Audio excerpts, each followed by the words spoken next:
Oui, bonjour, c'est Sandrine. Alors aujourd'hui, avec mon ami Karim, nous sommes venus sur le site de la Chaloupe Saint-Leu, donc à la rencontre d'une association merveilleuse, le Petit Alambic, donc où on peut faire vraiment un bond dans le temps. Donc au niveau de la distillation des plantes essentielles notamment, il y a de magnifiques d'objets d'art, hein, donc tout a été gardé tel quel.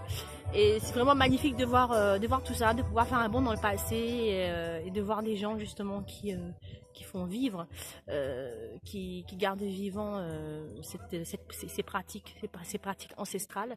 Donc voilà, donc au travers de cette vidéo, donc on va vous faire découvrir le travail magnifique de cette association.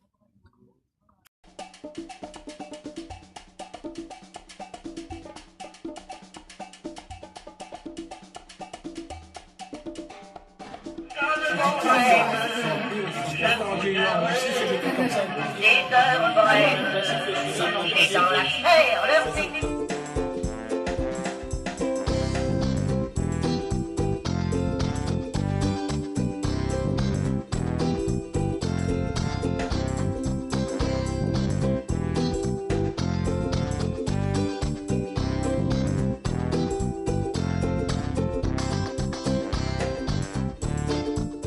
Donc bonjour, nous sommes en compagnie de Monsieur Dijou. Je suis Juan Karim. Et aujourd'hui, en fait, on s'engage pour faire revivre un petit peu la culture et le savoir-faire d'antan. Donc j'ai quelques questions à poser à Monsieur Dijou, comme une question importante, c'est pourquoi tout le savoir-faire et on va dire tout ce qui est en relation avec le géranium et la distillerie donc a disparu au travers de l'histoire. On va dire tout a commencé pour parler, on va dire, au niveau de la création d'une coopérative. Et aussi, on va pas jeter la pierre à simplement la coopérative, hein, mais on va dire aussi à la démographie de la Réunion, puisqu'on va dire il y avait besoin de la main d'œuvre des hauts en fait, reconnus, on va dire des bons maçons jusqu'à aujourd'hui, voilà. Et donc voilà, ça a décliné au fur et à mesure. Et puis il n'y avait pas de reprise de la main d'œuvre. Les enfants partaient travailler, comme dans tous les métiers, il n'y a pas de reprise aujourd'hui. Donc dans tous les métiers, les enfants partent soit vers la métropole ou même ailleurs dans les autres pays. Donc ça a fait que le géranium est devenu aujourd'hui, on connaît le géranium dans des fioles en fait. Oui. Voilà. Dommage.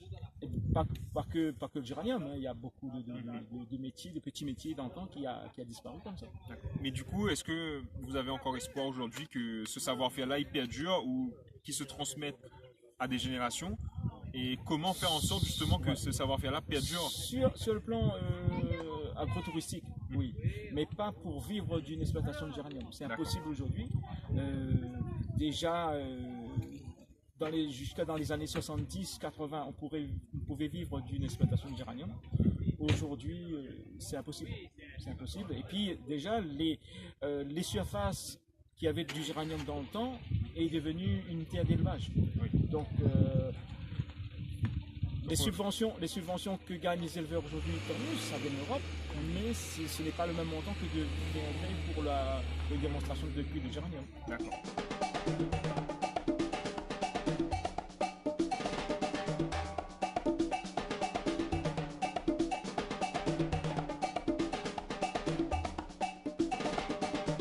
Est-ce que selon vous, les politiques mises en place en termes de développement d'agrotourisme permet aujourd'hui le développement et le transfert des activités que vous portez envers la jeunesse ou envers les nouvelles générations? Et selon vous, est-ce que l'ensemble des moyens sont suffisants pour faire vivre ces activités au travers du territoire réunionnais déjà et aussi sur le territoire saint-leusien? Voilà, donc il y a un gros contraste en ce qui concerne la part que nos élus, on va dire, mettent en place pour le développement du tourisme. En fait, on a l'impression que ces élus-là, ou même les responsables des instances, on a l'impression qu'ils se pensent que, ça va être un petit peu méchant, mais Saint-Gilles, la plage, le volcan. mais avant d'être devenu plage ou d'être volcan, c'est-à-dire qu'il n'avait les eaux aussi longtemps. Et ce que me dirait qu'aujourd'hui, quand un touriste y arrive, il ça va, la plage et le volcan, il ne vient pas visiter les eaux.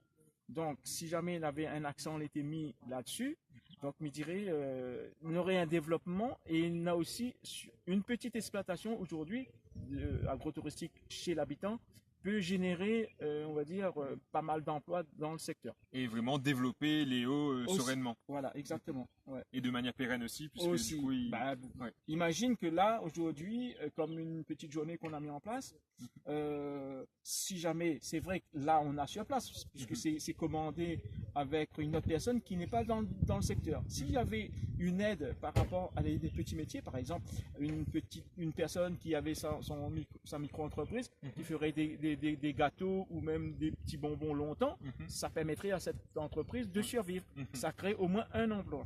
Et ça, il n'y a pas encore. Okay. Déjà, on voit que là, ils sont juste à côté de la... Ouais.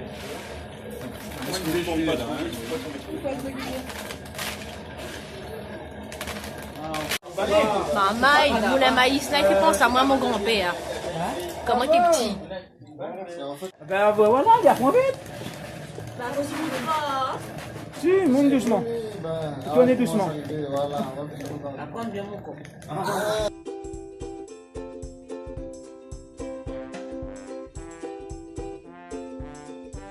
En tout cas, merci beaucoup pour cet entretien, puisque ça nous permet à nous, jeunes de Saint-Leu, aussi habitants de cette merveilleuse ville, de découvrir notre richesse, parce qu'on passe souvent à côté de ça.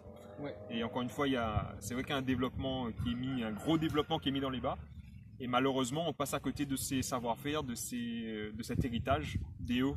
Justement, en fait, moi, m'appelle ça à chaque mortalité d'un pilier de Saint-Leu ou même de l'île, me dit tiens, un livre d'images nous a quittés. Et c'est ça que les dangereux, entre guillemets, pour la suite, pour les jeunes du futur. Donc, une personne âgée, on va dire, une personne âgée qui meurt, qui part, une partie d'histoire fout le camp.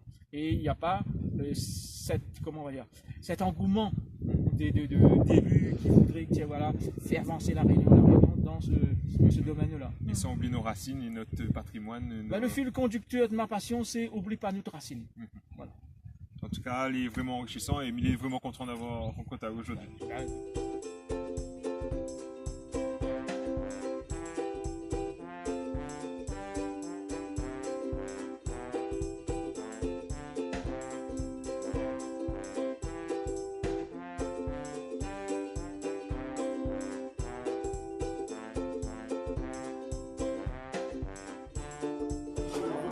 Je vous présente Clochette.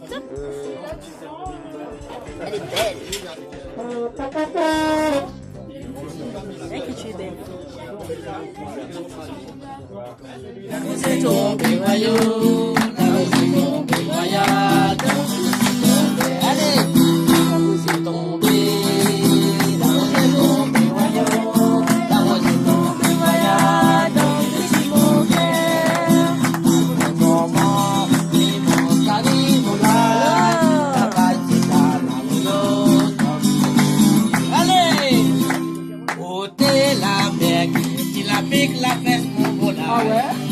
La fesse mon bola, il est piqué par la mer.